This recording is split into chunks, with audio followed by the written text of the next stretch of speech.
The Spanish people and their authorities are not too happy about British tourists going to Spain, taking their pound sterling and spending money to help the economy in Spain. Why? Because British tourists get drunk.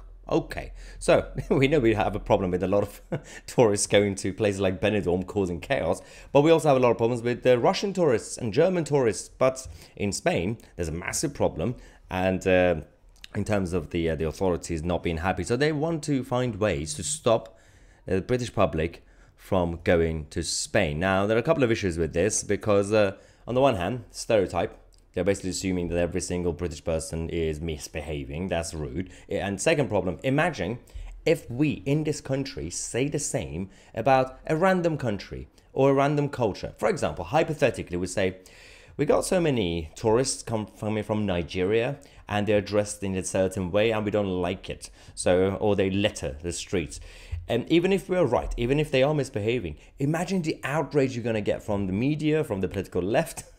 But apparently it's okay to criticize the Brits misbehaving, and sometimes they do.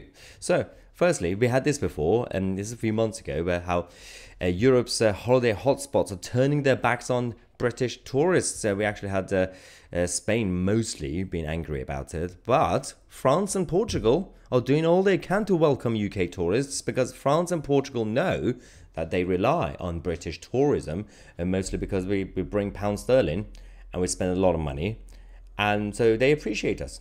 But and actually they create a good environment, so a lot of people when they go to France, they don't really cause chaos. In fact, it's other people in France who are causing chaos, as you guys know. So we actually have this graph when it comes to British tourism in Spain. It's been going up every single year, and of course during the lockdown days it went down. We still had 3 or 4 million people going there. That was impressive. So last year it was a little bit low for various reasons. Again, it's still just after lockdown 2022, and we also had the cost of living crisis starting, and that was also when the Spanish tried to become a little bit more anti-British.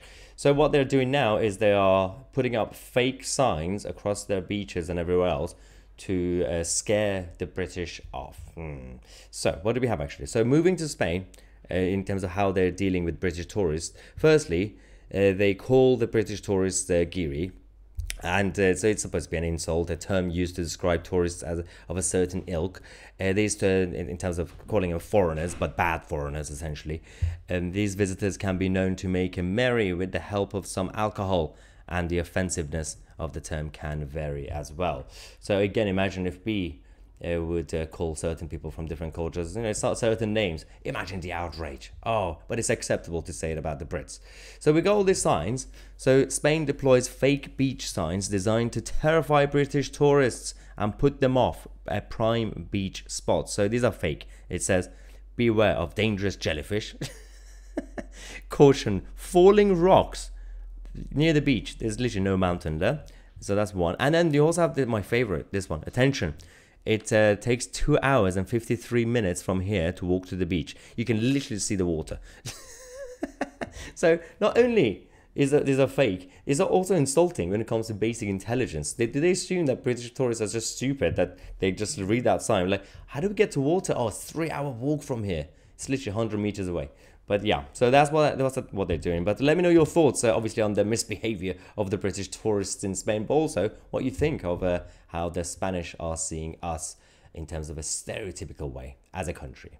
I'm Mahyar Tousi, and we are the media.